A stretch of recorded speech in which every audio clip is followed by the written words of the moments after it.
আপোনাৰ অপেক্ষা বহুত বছৰৰ পৰা হৈ আছিল আৰু এতিয়া এনেকুৱা হ'ব যিটো কেতিয়াও হোৱা নাছিল। যদি আপুনি এই ভিডিঅ'টো সেই সময়খিনিত চাই আছে যি সময়ত আপোনাৰ মনটো বহুত বেয়া লাগি আছিল, সেই সময়ত আপুনি একো বুজি পোৱা নাছিল যে কি হ'বলৈ গৈ আছে, নাইবা আপোনাৰ অনুভৱ হৈছে যেন সকলোবোৰ স্তব্ধ হৈ গৈছে, তেনেহ'লে বুজি ল'ব যে এইটো কোনো সাধাৰণ সংযোগ নহয়, এইটো এটা দিব্য সংযোগ হয়। এইটো এটা বহুত পুৰণি নিমন্ত্ৰণ হয়, যিটো আপোনাৰ আত্মাক তেতিয়াই শুনোৱা হৈছিল যেতিয়া আপুনি প্ৰথমবাৰৰ বাবে এই পৃথিৱীলৈ আহিছিল। আপোনাৰ জীৱনত যিবোৰ ঘটনা সংঘটিত হৈছে, হঠাতে সম্পৰ্কবোৰ ভাঙি যোৱা, বাৰে বাৰে একে সমস্যাতে ফচি যোৱা, এই সকলোবোৰ সংকেত আছিল যাতে আপুনি এই সময়খিনিলৈ আহি পায় য'ত আপুনি ভিডিঅ'টো চাই আছে আৰু আপোনাক মনত পেলাই দিব বিচৰা হৈছে যে আপোনাৰ বাবে বহুত বছৰৰ পৰা অপেক্ষা কৰি থকা হৈছিল। প্ৰিয় দৰ্শক, আছামিজ এষ্ট্ৰলজীলৈ আপোনাক স্বাগতম জনাইছোঁ। মই এষ্ট্ৰলজাৰ ধীৰাজ শৰ্মা। ভিডিঅ'টো শ্বেয়াৰ কৰি দিব আৰু কমেণ্টত লিখিব থেংক ইউ ইউনিভাৰ্ছ, জয় বজৰংবলী। প্ৰিয় দৰ্শক, যদি আপোনাৰ ব্যক্তিগতভাৱে কিবা সমস্যা হৈ আছে তেনেহ'লে ভিডিঅ'ৰ স্ক্ৰীণত দিয়া নম্বৰত আমাৰ সৈতে যোগাযোগ কৰিব। আমি আপোনাৰ সমস্যাসমূহ সমাধান কৰিবলৈ চেষ্টা কৰিম। এতিয়া ভিডিঅ'ৰ পৰৱৰ্তী অংশলৈ যাওঁ। আপুনি হয়তো ভাবি আছে এইটো এটা সাধাৰণ দিন হয়, এটা নতুন ভিডিঅ' হয়, কিন্তু আপোনাৰ আত্মাই জানে যে নহয়, এই দিনটো আন দিনবোৰতকৈ পৃথক হয়। এই ক্ষণটো বহুত বেলেগ হয়, কাৰণ আজি আপুনি সেই শব্দটো শুনিবলৈ পাব যিটো শব্দ বহুত বছৰৰ পৰা আপোনাৰ ভিতৰত প্ৰতিধ্বনি হৈ আছিল, কিন্তু আপুনি সেইটো চিনি পোৱা নাই। আপোনাৰ জীৱনটো বহুত সাধাৰণ নহয়। আপুনি এই পৃথিৱীত কেৱল জীয়াই থকাৰ বাবে অহা নাই। কাম কৰা, উপাৰ্জন কৰা, খোৱা আৰু এদিন মৃত্যু হোৱা, এইখিনিতে আপোনাৰ উদ্দেশ্য সীমাবদ্ধ নহয়। আপুনি এটা কাৰ্যৰ উদ্দেশ্যৰ বাবে আহিছে, এটা ব্ৰহ্মাণ্ডীয় উদ্দেশ্যৰ বাবে আহিছে। এতিয়া সেই উদ্দেশ্যটো চিনাক্ত কৰাৰ সময় আহি গৈছে।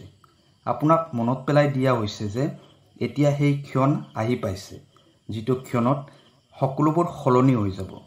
আপুনি আগৰ জন্মবোৰত বহুত আধৰুৱা কাম এৰি থৈ আহিছিল, আধৰুৱা প্ৰাৰ্থনা, আধৰুৱা যাত্ৰা, আধৰুৱা প্ৰেম। এই জন্মত সেই আধৰুৱা কামবোৰ সম্পূৰ্ণ কৰাৰ বাবে কোৱা হৈছে। এতিয়া ব্ৰহ্মাণ্ডই আপোনাৰ উত্থান পতনৰ ঘটনাবোৰৰ এনেকুৱা শৃংখলা বনাইছে যে যিয়ে আপোনাক আপোনাৰ আচল মাৰ্গলৈ আকৰ্ষণ কৰি লৈ আহিব। আপুনি যিবোৰ দুখ কষ্ট সহ্য কৰিছিল সেইবোৰ এনেই হোৱা নাছিল। যি সময়ত আপোনাক সকলোৱে এৰি থৈ গুচি গৈছিল, যেতিয়া আপুনি অকলশৰীয়া হৈ আছিল, তেতিয়া ব্ৰহ্মাণ্ড আপোনাৰ সৈতে আছিল। ব্ৰহ্মাণ্ডই আপোনাক সেই অকলশৰীয়া সময়খিনিলৈ লৈ গৈছিল যাতে আপুনি আপোনাৰ ভিতৰত থকা শক্তিক চিনাক্ত কৰিব পাৰে, যিবোৰ শক্তিক আপুনি নিজেই পাহৰি গৈছিল। এতিয়া সময় আহি গৈছে সেই শক্তিক জাগ্ৰত কৰাৰ। আপোনাৰ ওচৰে পাজৰে যিবোৰ শক্তি আছে, সেই শক্তিবোৰ সাধাৰণ নহয়। আপুনি যিটো কম্পন অনুভৱ কৰি আছে সেইটো ইয়াৰে প্ৰমাণ হয় যে ব্ৰহ্মাণ্ডই আপোনাক সক্ৰিয় কৰি আছে। আপোনাক এনেকুৱা ঠাইলৈ লৈ যোৱা হৈছে য'ৰ পৰা পিছলৈ ঘূৰি চোৱাটো সম্ভৱ নহয়। ইয়াৰ আগতে আপুনি ৰাস্তা বিচাৰি আছিল, কিন্তু এতিয়া ৰাস্তাই নিজে আপোনাক বিচাৰি আছে। যেতিয়াই কোনোবা আত্মাই নিজৰ শক্তিক পাহৰি যায়, তেতিয়া ব্ৰহ্মাণ্ডই সেইটো মনত পেলাই দিবৰ বাবে সংকেত প্ৰেৰণ কৰে, আৰু আজি আপুনি সেই সংকেতৰ সৈতে মুখামুখি হৈছে। আৰু এতিয়া এনেকুৱা হ'বলৈ ওলাইছে যিটো আপোনাৰ জীৱনত আগতে কেতিয়াও হোৱা নাছিল। আপুনি যিটো ক্ষণত আহি উপস্থিত হৈছে এইটো ডিভাইন হয়। আপুনি যিটো দেখি আছে সেইটো কেৱল বাহিৰৰ পৃথিৱী হয়, কিন্তু যিটো ভিতৰত ঘটি আছে সেইটো আত্মিক পুনৰ্জন্ম হয়। আপোনাক দ্বিতীয়বাৰৰ বাবে বনোৱা হৈছে।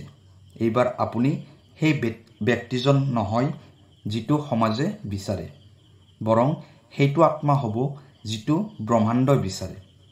আপুনি সেইটো ৰাস্তাৰে যাব লাগিব যিটো ৰাস্তাৰে সকলোৱে যাব নোৱাৰে। সেইবাবে আপোনাক বাধা দিয়া হৈছে। সেইবাবে আপোনাক ইমান দুখ কষ্ট দিয়া হৈছিল, যাতে দ্বিতীয়বাৰ যেতিয়া আপুনি প্ৰস্তুত হ'ব, এজন অদ্বিতীয় ব্যক্তি হৈ প্ৰস্তুত হ'ব। এই ক্ষণটো কোনো সাধাৰণ ক্ষণ নহয়, এইটো বুজি লওক, এইটো অনুভৱ কৰক, কাৰণ এইটোৰে সেইটো সময় হয় যিটো সময়ত ব্ৰহ্মাণ্ডই নিজে আপোনাৰ সন্মুখলৈ আহিছে। আপোনাৰ ওচৰে পাজৰে যিবোৰ ঘটনা ঘটিত হৈ আছে সেইটো পৰিস্থিতি নহয়, সেইটো কেৱল মেছেজ হয়। ব্ৰহ্মাণ্ডই আপোনাৰ সৈতে কথা পাতি আছে, সকলো ভাৱনাৰ মাধ্যমত, সকলোবোৰ বাধাৰ মাধ্যমত, সকলোবোৰ সপোনৰ মাধ্যমত। এতিয়া আপুনি সেইবোৰ ভাষা জনাৰ প্ৰয়োজন আছে যিটো শব্দতকৈ বহুত ডাঙৰ হয়, যিটো আপোনাৰ লগত ঘটিব আহি থকা দিনবোৰত, যিয়ে আপোনাক বগৰাই দিয়াৰ চেষ্টা কৰিব, কিন্তু আপুনি ভয় নকৰিব। সেইটো আপোনাক ধ্বংস কৰাৰ বাবে নহয়, সেইটো আপোনাক গুৰিৰ সৈতে উভালি অনাৰ বাবে হ'ব, যাতে আপোনাক সেই ঠাইত ৰোপণ কৰিব পৰা যায় য'ত আপুনি ফুলি থাকিব পাৰে। সেই ঠাই য'ৰ পৰা আপোনাৰ প্ৰকৃত যাত্ৰা আৰম্ভ হ'ব। এতিয়া সেই সত্যটো আপোনাৰ সন্মুখলৈ আহিব যিটো আপুনি বহুত বছৰৰ পৰা চকু মুদি আছিল। আপোনাৰ ভিতৰতে সেই চাবি আছে যাৰ দ্বাৰা সেই ৰহস্যৰ দুৱাৰখন খুলিব পাৰিব, যাৰ সপোন আপুনি বছৰ বছৰ ধৰি দেখি আহিছিল, কেতিয়াবা বাস্তৱত, কেতিয়াবা সপোনত। আপোনাৰ অপেক্ষা জন্ম জন্মান্তৰৰ পৰা হৈ আছিল। এতিয়া সকলোবোৰ সলনি হ'বলৈ গৈ আছে, আৰু এইবাৰ যি পৰিৱৰ্তন হ'ব সেইটো কেৱল বাহিৰৰে নহয়, ভিতৰৰ পৰাও হ'ব। আপোনাৰ বিচাৰধাৰা, আপোনাৰ সিদ্ধান্তৰ প্ৰাথমিকতা, এই সকলোবোৰ এটা নতুন ৰূপৰ ফালে হাউলি পৰিব। আপুনি সেইজন হৈ নাথাকিব যিজন যোৱাকালি আছিল, আৰু যিবোৰ বস্তু আগতে অসম্ভৱ যেন লাগিছিল সেইটো আজি সম্ভৱ হ'বলৈ ধৰিব। ব্ৰহ্মাণ্ডৰ এই শক্তিয়ে আপোনাক আকৰ্ষণ কৰি আছে, আপোনাৰ আত্মাক জগাই আছে।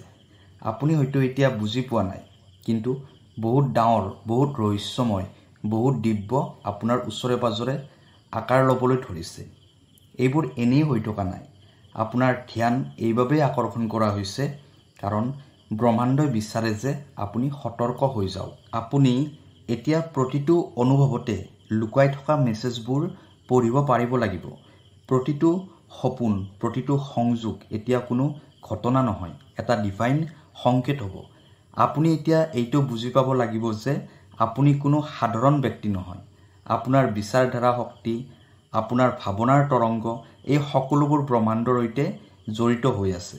এতিয়া সেই সময়টো আহি পাইছে সেই শক্তিৰ সৈতে সংযোগ হোৱাৰ, যিটো আপুনি পাবলগীয়া আছিল। আপুনি সেইটো কেতিয়াও অনুভৱ কৰা নাই। কেতিয়াবা কেতিয়াবা ব্ৰহ্মাণ্ডই আমাক অকলশৰীয়াকৈ এৰি দিয়ে যাতে আমি আমাৰ আত্মাক অনুভৱ কৰিব পাৰোঁ, আৰু কেতিয়াবা কেতিয়াবা ব্ৰহ্মাণ্ডই আমাক ভাঙি ছিঙি দিয়ে যাতে আমি আকৌ নতুনকৈ প্ৰস্তুত হৈ যাব পাৰোঁ। এতিয়া যিবোৰ আহিব সেইবোৰে পুৰণি জীৱনটোক আগুৱাই এটা নতুন আৰম্ভণি দিব। এতিয়া যিবোৰ আহিব সেইবোৰে পুৰণি জীৱনটোক আঁতৰাই এটা নতুন আৰম্ভণি দিব। আপুনি সেই দুৱাৰৰ ওচৰত থিয় হৈ আছে য'ৰ পৰা নতুন শক্তিৰ পোহৰ আৰম্ভ হৈছে। আপোনাৰ অপেক্ষা সমাপ্ত হ'বলৈ গৈ আছে, আৰু ব্ৰহ্মাণ্ডৰ পৰিকল্পনা এতিয়া মুকলিভাৱে আপোনাৰ সন্মুখলৈ আহিব। এইটোৱে সেইটো সময় হয়, এইটোৱে সেইটো সংকেত হয়, আৰু এইটোৱে সেইটো মেছেজ হয় যিটো জানিবৰ বাবে আপোনাৰ আত্মাই জন্ম লৈছিল, কাৰণ আপোনাৰ অপেক্ষা জন্ম জন্মান্তৰৰ পৰা হৈ আছিল। আৰু এতিয়া কিছু এনেকুৱা হ'ব যিটো আগতে কেতিয়াও হোৱা নাছিল। প্ৰিয় দৰ্শক, যদি এই ইউনিভাৰ্চৰ মেছেজটোৱে আপোনাক প্ৰেৰিত কৰিছে তেনেহ'লে কমেণ্ট কৰি নিশ্চয় জনাব। কাইলৈ আকৌ লগ পাম অন্য এটা ভিডিঅ'ত। ধন্যবাদ।